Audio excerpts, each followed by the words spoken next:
বড় ভাই কবিতা ফয়জল বিন আশিক।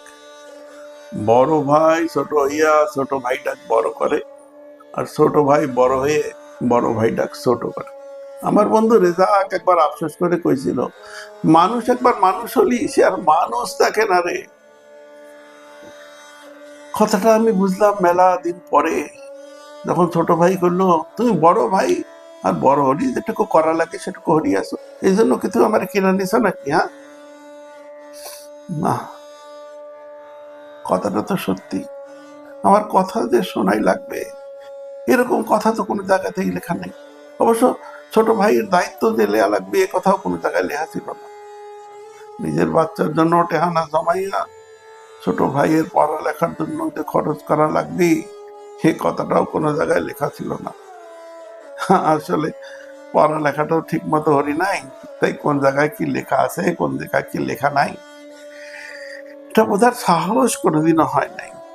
তোর কি মনে আছে রে ভাই, 70 বড় একখান ধানের বোঝা মাথায় নিয়ে আইসা যখন মেম্বারের উঠানে ফেলাইলাম, তখন মেম্বার করে, রে একাই খাইটা মরবি নাকি?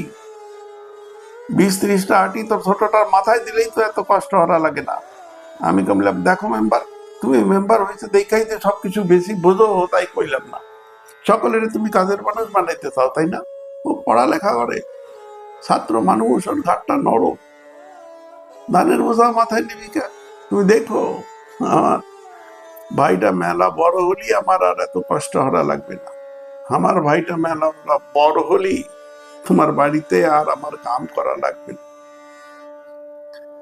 ছোট ভাইটা এখন মেলা বড় হয়েছে, ঘাড় শক্ত হয়েছে, কিন্তু আমার এই রোগা এই ঘ্যাঙা শরীরটা ওজনও হয়তো ওই 70 আটির থেকে অনেক বেশি ভারী।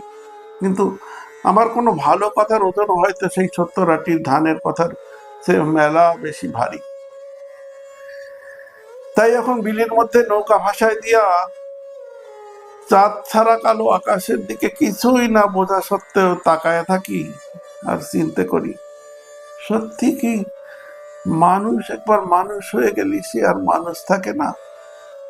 মানুষ একবার মানুষ হয়ে গেলি সে আর মানুষ থাকে না। আব্বা যখন খুব অসুস্থ তখন দুই ভাইকে কাছে বসায় আমার কইছিল, মানুষ খালি আগে জন্ম নিলি বড় হয় না বাপ, মানুষ বড় হয় বড় দায়িত্ব নিলি। আর আজ আমি জীবনের থেকে শিখলাম, মানুষ খালি আগে জন্ম নিলি বড় হয় না, মানুষ বড় হয় বড় বড় পজিশনে গেলি, মানুষ বড় হয় বড় পজিশনে গেলি, বড় পজিশনে গেলি।